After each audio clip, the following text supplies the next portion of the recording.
Hello students, welcome back to the journey of economics, and today we're going to start with the one of the new topic of a chapter number 3, which is nothing but the determinants of a demand. इसके पहले हमने क्या किया था? इसके पहले हमने basic tools और बेसिक कॉन्सेप्ट्स कवर अप किए हैं चैप्टर नंबर 1 में. चैप्टर नंबर 2 में हमने देखा मार्केट डिमांड, मार्केट सप्लाई और उनके बीच के रिलेशनशिप को, और उनके बीच का जो रिलेशनशिप है वो इस तरह का है कि इक्विलिब्रियम प्राइस और इक्विलिब्रियम क्वांटिटीज़ और इक्विलिब्रियम लेवल के जो डिसीजंस होते हैं, जो इक्विलिब्रियम लेवल का सिचुएशन होता है, वो हमारे लिए काफ़ी फ़ायदेमंद होता है, वो हमारे लिए काफ़ी अच्छा होता है. तो वो सब सिचुएशंस को क्या किया हम लोग ने कवर अप किया हुआ है. Apart from this if will going to see, इसके अलावा हमने जो है लॉ ऑफ डिमांड चालू किया है ऑफ द चैप्टर नंबर 3, उसके अजम्पशंस एंड उसके एक्सेप्शंस हमने कवर अप किए हुए हैं. Now today will going to start with the new chapter, the new topic which is nothing but the determinants of a demand. कुछ है नहीं determinants of demand में, ऑलरेडी हमने बचपन में पढ़ा हुआ है. That is nothing but what 11-12 standard में ऑलरेडी हम लोग ने कवर किया हुआ है कि कौन से डिटर्मिनेंट्स है, क्या क्या फैक्टर्स होते हैं, और वो सब चीज़ें वापस हम क्या करने वाले हैं, रिपीट करने वाले हैं, but at a next level पे. So pay attention. The first one is what, जब हम बात करते हैं हमारे डिटर्मिनेंट्स ऑफ डिमांड की, डिटर्मिनेंट्स ऑफ डिमांड में सबसे पहला फैक्टर है आपका क्या, प्राइस. तो ज़रा ध्यान देना. The demand for a commodity depends upon the number of factors. Together, this factor determines the quantity of the commodity that will be demanded by an individual, household or the group of individuals. जो demand होती है किसी भी commodity की quantity क्या, वो कौन decide करता है? वो डिमांड किया जाता है इंडिविजुअल पर्सन्स के द्वारा, हाउस के द्वारा, या फिर कुछ ग्रुप्स होते हैं. एक ग्रुप होता है इंडिविजुअल्स के, वो इंडिविजुअल्स के ग्रुप क्या करते हैं, वो डिमांड, वो पर्टिकुलर कमोडिटीज़ का डिमांड करते हैं. The important determinant of a demand for the commodity multiplied by quantity are explain below. The commodity X, the demand for the commodity X is as follows, कि कुछ factors हैं जो demand क्या करते हैं, कमोडिटी एक्स के demand को affect करते हैं. अब ये कौन से फैक्टर्स हैं, ज़रा ध्यान देना. Now we're going to see which are those factors. The first factor is nothing but the price itself. पहला फैक्टर क्या है हमारा, जो डिमांड को डिटरमाइन करता है, जो डिमांड को क्या करता है, चेंज कर सकता है, इंक्रीज़ कर सकता है या फिर डिक्रीज़ कर सकता है. तो बच्चों पहला है आपका price. Now what do mean by the price? The price of a commodity in question is the most important determinant of its demand. Quantity demanded and the price have a inverse relationship. हमने पढ़ा हुआ है price के increase होने से demand क्या होता है, डिक्रीज़ होता है, और प्राइस के डिक्रीज़ होने से डिमांड क्या होता है, इंक्रीज़ होता है. तो इनवर्स रिलेशनशिप जो है इनके बीच में, वो होता है प्राइस और डिमांड के बीच का रिलेशनशिप. यहाँ पे लॉ ऑफ डिमांड में हमने ऑलरेडी देखा हुआ है. तो सबसे मोस्ट इंपॉर्टेंट फैक्टर जो है वो नहीं कि प्राइस होता है. इन case of a normal goods, इनके बीच का रिलेशनशिप कैसा होता है, inverse. Assuming all the other demand determinants remain constant, a change in the price brings about a change in the consumer's demand for the product. अब यहाँ पे हो क्या रहा है, जो अदर फैक्टर्स हैं जो डिमांड को अफेक्ट करते हैं, उसे हमने क्या किया, यहाँ पे अज्यूम किया है कांस्टेंट. हमने क्या किया है, we have assumed the other factors which are affecting to the demand are constant in nature. वो कांस्टेंट होते हैं, वो चेंज नहीं होते हैं. The sellers may adjust the price according to the demand for the product. अब sellers क्या कर सकते हैं, सेलर्स अपने प्राइस को एडजस्ट करते हैं according to the demand for the product. जैसा उनका डिमांड होगा वैसे उन्हें प्राइस को क्या करना पड़ेगा, एडजस्ट करना पड़ेगा. क्यों? क्योंकि मार्केट में कंपटीशन है एंड यहाँ पे हमें सर्वाइव करना है और हमें प्रॉफिट अर्न करना है. सो प्राइस और डिमांड के बीच का रिलेशनशिप कुछ ऐसा है कि there is a inverse relationship, जो ऑलरेडी हमने पढ़ा हुआ है. Next factor is nothing but what, income. Now income, consumer के इनकम और डिमांड दोनों के बीच का क्या है, बहुत ही गहरा संबंध है, बहुत ही अच्छा संबंध है, विच is nothing but a direct relationship. Consumer का इनकम और आपका डिमांड, कंज्यूमर का इनकम और डिमांड फॉर द कमोडिटी, दोनों के बीच में कैसा रिलेशनशिप है, डायरेक्ट रिलेशनशिप है. Now what do mean by this direct relationship, जरा ध्यान देना. Direct relationship is that relationship जब एक फैक्टर इंक्रीज होता है तो दूसरा फैक्टर भी क्या होगा, इंक्रीज होगा. जब कंज्यूमर का इनकम बढ़ेगा तो कंज्यूमर ज़्यादा से ज़्यादा गुड्स एंड सर्विसेज का डिमांड करेगा. जब कंज्यूमर का इनकम बढ़ेगा तो कंज्यूमर ज़्यादा से ज़्यादा गुड्स एंड सर्विसेज का डिमांड करेगा. तो what exactly it is nothing but what, the relationship, the direct relationship between the consumer income and demand. When the consumer income will going to increase, the demand will also going to increase. So consumer's income is an important determinant of demand. Generally for the normal goods, income and demand is having the direct relationship. Normal goods के case में income और demand दोनों के बीच में direct relationship है. Higher the income, higher will be the demand for the such goods. However, of a normal goods there is a direct relationship.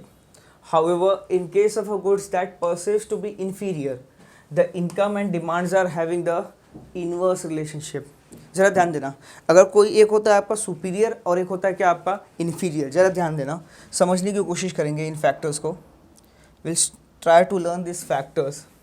एक होता है आपका सुपीरियर और नॉर्मल गुड्स और एक क्या होता है आपका inferior goods. Now inferior goods वो गुड्स होते हैं जो बहुत ही चीप होते हैं, जो बहुत सस्ते वाले होते हैं, जो वर्स्ट क्वालिटी के होते हैं और अच्छे क्वालिटी के नहीं होते, जिनकी क्वालिटी अच्छी नहीं होती, उनके यहाँ पे क्वालिटी नहीं होती. ये सिर्फ क्या होता है, हम सिर्फ एज इट इज़ हमारा सिंस हमारा इनकम कम है तो ये कमोडिटीज़ का हम क्या करते हैं, डिमांड ज़्यादा करते हैं. और एक होता है आपका नॉर्मल गुड्स. नॉर्मल गुड्स के केस में क्या होता है, नॉर्मल गुड्स के केस में हमारा इनकम जब बढ़ेगा तो demand for the normal goods भी क्या होगा, यहाँ पे बढ़ेगा. लेकिन इन्फीरियर गुड्स क्या होता है, ये थोड़ा चीप क्वालिटी का होता है. और चीप क्वालिटी के कमोडिटीज़ हम कब परचेज़ करते हैं, चीप क्वालिटी के कमोडिटीज़ हम तब परचेज़ करते हैं जब हमारे पास इनकम नहीं होती. जब हमारे पास इनकम लो होती है या हमारे पास इनकम नहीं होती, तब हम क्या करते हैं, वहाँ पे चीप क्वालिटी का गुड्स एंड सर्विसेज को क्या करते हैं, परचेज़ करते हैं. सो बेसिकली यहाँ पे इन्वर्स रिलेशनशिप है किसमें, इन्फीरियर गुड्स और हमारे इनकम में. तो जैसे जैसे आपका अगर मान लो इनकम इंक्रीज़ हो रहा है, अगर मेरा इनकम बढ़ा तो मैं इन्फीरियर गुड्स एंड सर्विसेज का डिमांड नहीं करूँगा, मैं नॉर्मल गुड्स परचेज़ करूँगा या बेटर क्वालिटी के गुड्स परचेज़ करूँगा. ठीक वैसे ही जब मेरा इनकम डिक्रीज़ हो रहा है, मेरे पास इनकम नहीं है या मेरे पास लो इनकम है, बहुत कम पैसे बचे हुए हैं, बहुत कम इनकम है मेरे पास, तो वो सिचुएशन में I will going to demand inferior goods. Most of time I will not going to purchase the normal goods. तो वहाँ पे मैं क्या करूँगा, मैं इन्फीरियर टाइप के गुड्स एंड सर्विसेज को क्या करूँगा, परचेज करके काम चलाऊँगा. कब तक, जब तक इनकम मेरा वापस स्टेबल नहीं हो जाता, जब तक इनकम मेरा वापस से इंक्रीज़ नहीं हो जाता. तो वो सिचुएशंस तक मैं क्या करूँगा, यहाँ पे till that situation what I will going to do, I will going to obviously purchase the inferior goods. तो यहाँ पे क्या है, यहाँ पे आप देखोगे इनकम और नॉर्मल गुड्स के बीच में डायरेक्ट रिलेशनशिप है. इनकम और नॉर्मल गुड्स के केस में डायरेक्ट रिलेशनशिप है, और इनकम और इन्फीरियर गुड्स दोनों के बीच में इनवर्स रिलेशनशिप है. तो जब इनकम इंक्रीज़ होगी तो इन्फीरियर गुड्स हम डिमांड नहीं करेंगे, जब इनकम डिक्रीज़ होगी तो इन्फीरियर गुड्स हम क्या करेंगे, डिमांड करेंगे. So in the similar manner if you going to see, यहाँ पे नेक्स्ट फैक्टर देखोगे. So the next one is what exactly your, as I have told you, inferior goods के केस में क्या होगा, in case of inferior goods the income and the demands are having the inversely related. And for example the households income rises, it may use less of the poor quality of cereals, and the rise in the income may increase the consumer's demand for the durable goods like a television and the conditioners. So specifically अगर मैं बात करूँ कि better quality के goods या फिर अच्छे quality के गुड्स या फिर आपके वर्स्ट क्वालिटी, बेटर क्वालिटी या वर्स्ट क्वालिटी, जब हमारे पास पैसे नहीं रहते हैं हम चीपर क्वालिटी के गुड्स भी परचेज करके काम चलाते हैं. और जब हमारे पास इनकम होता है हम अपना डिमांड क्या करते हैं, हम अपना डिमांड, हमारा जो स्टेटस है वो इंक्रीज़ कर लेते हैं नॉर्मल गुड्स की तरफ जब हमारे पास इनकम होता है. Next one is nothing but what a price of a related goods. Now other determinant of demand क्या है आपका, रिलेटेड गुड्स के प्राइजेज. शॉर्ट में समझाऊंगा. रिलेटेड गुड्स के प्राइजेज जो है, रिलेटेड गुड्स क्या होते हैं आपके, कॉम्प्लीमेंट्री गुड्स और सब्सटीट्यूट गुड्स. तो यहाँ पे जब हम बात करते हैं रिलेटेड कमोडिटीज़ की, तो ये होते हैं सब्सटीट्यूट और एक होता है क्या आपका complementary. If the commodity X and Y are the substitute, then the rise in the price of a Y will going to result in the rise in the quantity of a demand for the X. जरा हम समझने की कोशिश करते हैं कि substitute commodities और substitute goods के केस में क्या है. सब्सटीट्यूट गुड्स के केस में दो चीज़ें होती हैं, एक आपका होता है कमोडिटी X और एक क्या होता है कमोडिटी Y. जब मान लेते हैं हम लोग बात कर रहे हैं किसके बारे में, price of a commodity X और demand for the commodity Y. देखो जब हमने price of a commodity X, जब कमोडिटी X का प्राइस इंक्रीज होगा, जब कमोडिटी X का प्राइस क्या होगा, इंक्रीज होगा, तो कमोडिटी X का जब प्राइस इंक्रीज होगा तो nobody will going to purchase the commodity X. Class अगर मार्केट में दो सब्सटीट्यूट्स हैं, दो सब्सटीट्यूट्स है, एक आप एग्जांपल ले सकते हो कमोडिटी एक्स और कमोडिटी वाई, दोनों हम यूज़ कर सकते हैं एक दूसरे के लिए, दोनों हम यूज़ कर सकते हैं एक पर्पस के लिए ही। तो अब वहाँ पे अगर एक कमोडिटी का प्राइस इंक्रीज़ हो रहा है तो दूसरे कमोडिटी ही people will going to purchase. अगर यहाँ पे कमोडिटी एक्स का प्राइस इंक्रीज़ हो रहा है तो nobody will going to purchase the commodity X, everybody will going to purchase the commodity Y, जिससे इसका डिमांड क्या हो जाएगा, इंक्रीज़ हो जाएगा। ठीक वैसे ही अगर कमोडिटी एक्स ने अपना प्राइस डिक्रीज़ कर लिया, कमोडिटी एक्स ने अपना प्राइस डिक्रीज़ कर लिया, तो as compare to the commodity Y everybody, हर सब लोग क्या करेंगे, कमोडिटी एक्स को ही परचेज करेंगे, क्योंकि कमोडिटी एक्स का प्राइस यहाँ पे क्या हुआ, डिक्रीज़ हो गया, जिसके वजह से demand for the commodity x क्या हो जाएगा, इंक्रीज़ होगा, और कमोडिटी वाई का डिमांड क्या हो जाएगा, डिक्रीज़ हो जाएगा। So there is a direct relationship as you can see in between price of x and the demand for the commodity y। तो जब प्राइस इंक्रीज़ होगा सब्स्टिट्यूट्स का तो हमारा डिमांड क्या होगा, हमारा डिमांड भी इंक्रीज़ होगा। क्यों? क्योंकि यहाँ पे एक तरह से डायरेक्ट रिलेशनशिप हो गया। और इसको बेहतर और बेहतर समझने की कोशिश करते हैं तो it will be like what, it will be like a price of X and demand for the X and demand for Y.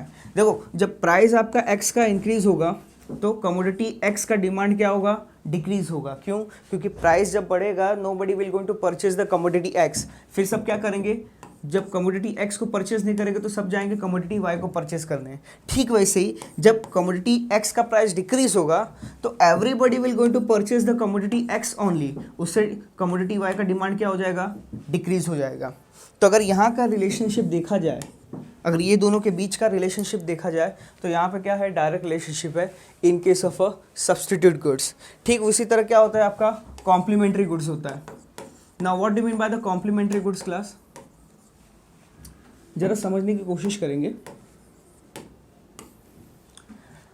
जरा समझने की कोशिश करेंगे what do mean by the complementary goods. देखो कॉम्प्लीमेंट्री गुड्स का मतलब क्या होता है यहाँ पे कि आपके दो कमोडिटी हैं, लेट्स से कमोडिटी ए और कमोडिटी बी, और दोनों कमोडिटीज़ हम क्या करते हैं यहाँ पे साथ में यूज़ करते हैं। कमोडिटी ए के साथ में हम कमोडिटी बी को भी यूज़ करते हैं। हो सकता है हमारा एग्जांपल में कमोडिटी ए हमारा टूथपेस्ट हो गया और कमोडिटी बी क्या हो गया, आपका टूथब्रश हो गया। तो एक एग्जांपल ले लेते हैं। तो कमोडिटी ए और कमोडिटी बी, जब हम बात करते हैं price of a commodity A and demand for the commodity B की, तो जब प्राइस आपका इंक्रीज़ होगा, जब कमोडिटी ए का प्राइस इंक्रीज़ होगा तो आपका डिमांड जो है कमोडिटी बी का क्या हो जाएगा, डिक्रीज़ हो जाएगा। क्यों? क्योंकि यहाँ पे दोनों चीज़ें हम साथ में यूज़ करते हैं, दोनों चीज़ें हम क्या करते हैं, साथ में यूज़ कर रहे हैं। अगर जब आपका टूथब्रश का प्राइस इंक्रीज़ हो जाएगा या टूथपेस्ट का प्राइस इंक्रीज़ होता है तो टूथब्रश क्या होगा, टूथब्रश का भी डिमांड वहाँ पे डिक्रीज़ हो जाएगा। तो ये इसमें होता क्या है, सेम सिचुएशन आप कार एंड पेट्रोल का भी ले सकते हो। जब पेट्रोल के प्राइसेस इंक्रीज़ होंगे तो nobody will going to purchase the car. क्यों? अगर तुम्हें कार परचेज करोगे तो तुम्हें पेट्रोल भी परचेज करने पड़ेगा जिसका प्राइस बहुत ज़्यादा है। तो बेहतर है कि कार हम परचेज नहीं करेंगे, जिससे पेट्रोल का तो डिमांड कम हो रहा है लेकिन कार का भी डिमांड क्या हो जाएगा, फिर कम हो जाएगा। तो ये जो कॉम्प्लीमेंट्री गुड्स हैं, जो दो चीज़ें जो हम साथ में यूज़ करते हैं, जो साथ में हम डिमांड करते हैं, वो दो चीज़ों में अगर एक कमोडिटी का प्राइस अगर इंक्रीज़ या डिक्रीज़ होता है तो उससे दूसरे का डिमांड भी क्या होगा, इन्वर्सली इंक्रीज़ और डिक्रीज़ होगा। तो यानी यहाँ पे अगर कमोडिटी ए का प्राइस इंक्रीज़ हो रहा है तो demand for the commodity will going to fall, and अगर कमोडिटी ए का प्राइस डिक्रीज़ हो रहा है तो demand for the commodity B भी क्या होगा, इंक्रीज़ होगा with the demand of a commodity A, with the demand for commodity A क्या हो जाएगा, यहाँ पे चेंज होगा। तो ये क्या है, ये हो गया आपका किसका, कॉम्प्लीमेंट्री गुड्स के बीच का रिलेशनशिप। ठीक उसी प्रकार in the similar manner if you going to see, जो नेक्स्ट डिटरमिनेंट है, the next determinant is nothing but what, let's see. As I have given you the example class, the results in the rise in the quantity of a demand X. Some examples of a substitute commodities are different brands of a personal care products like a toothpaste, soap, shampoos. इनके सबके demand ले सकते हो। अगर लाइबॉल का price increase हो गया तो सब लोग डेटॉल वापरेंगे। अगर कोलगेट ने अपना प्राइस इंक्रीज़ कर लिया तो सब लोग पेप्सोडेंट या फिर पतंजलि के टूथपेस्ट को क्या करेंगे, यूज़ करना चालू करेंगे। तो वो क्या है, वो एग्जाम्पल है, ये एग्जाम्पल आपका है सब्स्टिट्यूट गुड्स से रिलेटेड। एंड यहाँ पे क्या हुआ, telecommunication companies, varieties of the rices, courses provided by the different institutes and different brands of TVs, ये सब क्या है आपके एक एग्जाम्पल हैं आपके सब्सटीट्यूट गुड्स के, सब्सटीट्यूट कमोडिटीज़ के। नाउ इसके बाद जो नेक्स्ट वन है आपका कॉम्प्लीमेंट्री गुड्स और you can say the complementary commodities. जरा ध्यान देना, समझने की कोशिश करेंगे, बहुत ही सिंपल है। कॉम्प्लीमेंट्री गुड्स जैसा अभी हम लोग ने देखा are used along with each other. Some examples आप ले सकते हो, जैसे कार एंड पेट्रोल का हमने एग्जांपल लिया, ब्रेड एंड बटर ले सकते हो, या जाम, प्रिंटर और कार्ट्रिज का, रेजर एंड ब्लेड का, सेलफोन एंड सिम का। If this commodity X and Y are the complementary products, then the rise in the price of the X, rise in the price of a Z will result in the fall in the quantity of commodity X. So specifically यहाँ पे जैसा मैंने आपको बताया, अगर दोनों चीज़ें एक साथ में यूज़ कर रहे हैं तो अगर एक का प्राइस इंक्रीज़ हुआ और एक का डिमांड डिक्रीज़ हुआ तो दूसरे का भी डिमांड क्या होगा, डिक्रीज़ हो जाएगा। That is nothing but the complementary goods. चलो चलते हैं नेक्स्ट डिटरमिनेंट की तरफ। The next determinant is nothing but the taste and preference. Now कभी भी कस्टमर का अगर टेस्ट और प्रेफरेंस चेंज होता है, उसके अकॉर्डिंगली वहाँ पे डिमांड भी क्या होगा, चेंज होगा। जैसे consumers likes and dislikes will going to determine the demand for the product. Consumer को अच्छा लगता है या नहीं अच्छा लगता है, वो डिटरमाइन करेगा क्या, demand for the product. And this influence by the fashion, trends, tradition, culture, style preference, practice and technology. ये सब कुछ ऐसे फैक्टर्स हैं जिनके वजह से आपका डिमांड क्या होता है, चेंज होता है। जैसे कोई भी चीज़ अगर जब फैशन में है, कोई भी चीज़ अगर ट्रेंड में है, तो वो चीज़ों का डिमांड ज़्यादा होगा। अगर कोई कमोडिटी, कोई गुड्स अगर ट्रेंड में नहीं है, वो ओल्ड फैशन हो गई है, तो उसका डिमांड क्या हो जाएगा, कम हो जाएगा। कोई भी कमोडिटी है, उसका अगर फैशन और ट्रेंड में चल रहा है, अगर फैशन में है, ट्रेंड में है, तो उसका डिमांड इंक्रीज़ होगा। ओल्ड फैशन हो गया या ओल्ड ट्रेंड हो गया तो उसका डिमांड क्या हो जाएगा, डिक्रीज़ हो जाएगा। ठीक उसी प्रकार ट्रेडिशन की बात करते हैं। ट्रेडिशन और कल्चरल, जब कोई फेस्ट आता है, कोई फेस्टिवल आएगा, तो automatically demand for the certain goods and services क्या हो जाते हैं, इंक्रीज़ हो जाते हैं। या ट्रेडिशन और कल्चर के केस में क्या होता है, कुछ ऐसे कल्चरल एक्टिविटीज़ हैं, कुछ ऐसे कल्चरल गुड्स एंड सर्विसेज है जो एक स्पेसिफिक रीजन में, एक पर्टिकुलर स्पेसिफिक स्टेट में जहाँ पे वो ट्रेडिशन या वो कल्चर फॉलो होता है, वहीं पे उन गुड्स एंड सर्विसेज का डिमांड होता है।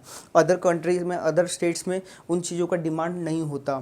तो इट डिपेंड्स कि कल्चर कहाँ पे, अगर वहाँ पे जैसा वहाँ पे कल्चर होगा, उसके accordingly demand for the goods will going to increase और डिक्रीज। अगर सेम कल्चर है तो इंक्रीज होगा, अगर डिफरेंट कल्चर है तो डिक्रीज होगा।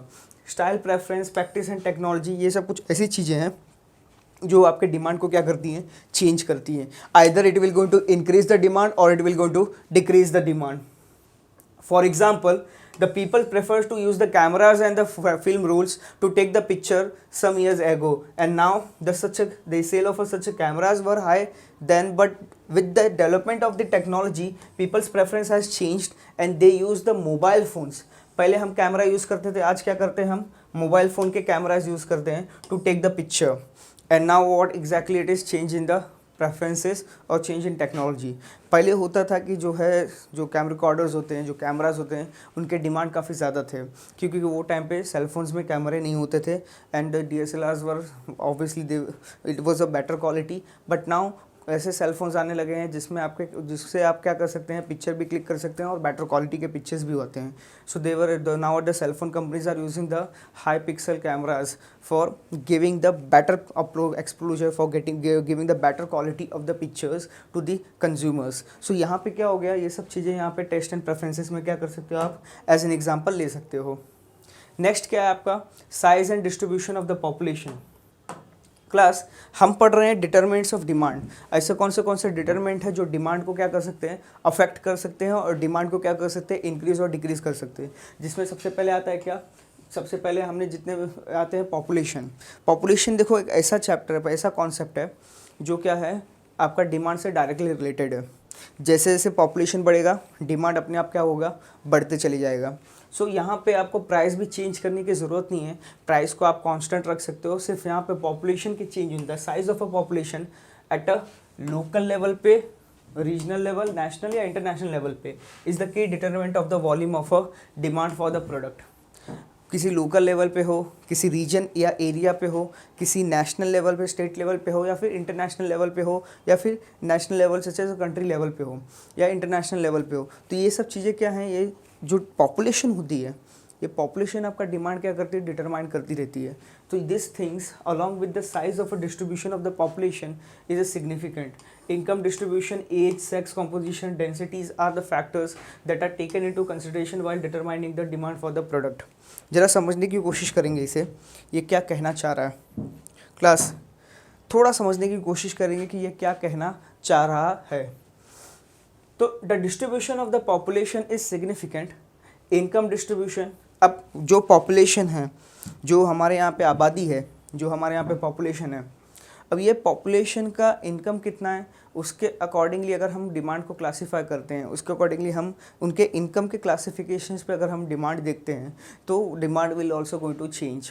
अगर डिमांड कस्टमर्स का ज़्यादा है और उनके पास इनकम ज़्यादा है, या इनकम उनके पास ज़्यादा है, तो डिमांड ऑब्वियसली इनकम के अकॉर्डिंगली बढ़ेगा।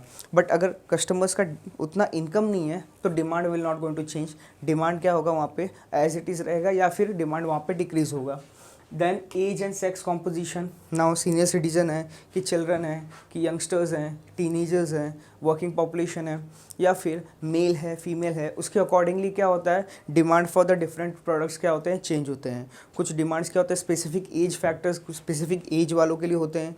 कुछ फैक्टर्स, कुछ डिमांड्स क्या होते हैं, कुछ गुड्स एंड सर्विसेज का डिमांड होता है according to the sex, male और female. So this are the certain things जो किसके अंडर आते हैं, आपके पॉपुलेशन के। तो जिस प्रकार से आपका पॉपुलेशन चेंज होगा उसके अकॉर्डिंगली डिमांड भी क्या होगा, आपका चेंज होगा। जब प्राइस कांस्टेंट रहेगा तब भी the products and the countries with the higher proportion of the young people will have a higher demand for the education service. अगर यहाँ पे हमारे कंट्री में अगर चिल्ड्रंस ज़्यादा है एंड यंगस्टर्स ज़्यादा हैं तो वहाँ पे एजुकेशन का डिमांड क्या हो जाता है, बढ़ जाता है। So next one is what exactly your consumers expectation. Plus demand जब इंक्रीज या डिक्रीज होता है उसमें कभी कभी क्या होता है कस्टमर्स के खुद के एक्सपेक्टेशंस की वजह से होता है। If consumers are expecting something and it is not taking place then accordingly demand will going to fluctuate और demand will going to change. जरा देखते हैं future expectation about the price of the commodity, price of the related commodities, future availability and the consumers income are the important determinants of the demand. देखो future में हमारे goods के price बढ़ जाएंगे, future में ये गुड्स एंड सर्विसेज मार्केट में नहीं मिलेंगे, हमारे पास फ्यूचर में उतना इनकम नहीं होगा। तो अगर इस प्रकार का कुछ एक्सपेक्टेशन आपके माइंड में आ रहा है तो वो सिचुएशन में क्या होगा, भले ही आज प्राइस आपका इंक्रीज़ हुआ है, भले ही आपका प्राइस आज बढ़ा है, तभी भी हम क्या करेंगे उसके अकॉर्डिंगली डिमांड को इंक्रीज़ कर देंगे, या डिमांड को हम क्या करेंगे ज़्यादा डिमांड करना चालू कर देंगे। तो उसमें होता क्या है, प्राइस भले ही कांस्टेंट हो, प्राइस भले ही चेंज ना हो रहा हो, फिर भी डिमांड ऑटोमेटिकली क्या होगा, चेंज हो जाएगा। क्यों? क्योंकि हमको लग रहा है कि इन फ्यूचर ये गुड्स एंड सर्विसेज का प्राइस क्या होगा, इंक्रीज़ हो जाएगा, और ये फ्यूचर में ये कमोडिटी हमें मिलेगा नहीं मार्केट में, शॉर्टेज होगा मार्केट में नहीं मिलेगा, मार्केट में मिलेगा भी तो ज़्यादा प्राइस पे मिलेगा। तो बेहतर है कि आज ही हम क्या करते हैं, इसका खरीद के हम अपने पास इसका स्टॉक रख लेते हैं। तो वो सिचुएशन में क्या होगा, अगर ये कंज्यूमर्स का एक्सपेक्टेशन है, तो if the consumer aspects the price of the essential commodity to rise in the future, they will going to purchase in it in the large quantity to stock up for the future. And if the consumer expects the fall in their income, then accordingly or because of the due to the poor macroeconomic condition, they may postpone the purchase of a consumer durables like cars, TVs and the houses. अगर कुछ consumer expect कर रहा है, think कर रहा है, if he is having the expectation, if he is thinking about something, तो accordingly demand भी क्या होगा, हमारा चेंज होता है। नेक्स्ट वन क्या है आपका, expenditures on the advertising and the promotion. तो ज़रा ध्यान देना, expenditure on the advertising and the promotion. Now advertisement and the promotion campaigns influences the demand in the favour of the concerned product.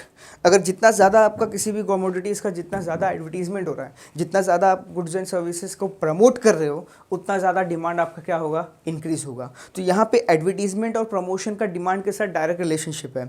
जैसे जैसे आपका एडवर्टीजमेंट इंक्रीज़ होगा, demand भी क्या होगा, ऑटोमेटिकली इंक्रीज़ होते चले जाएगा। सो यहाँ पे एडवर्टीजमेंट जब इंक्रीज़ होगा, demand for the goods and services भी क्या हो जाएगा, इंक्रीज़ होगा। While increasing the reach of the electronic media, this has become one of the most important determinant of demand.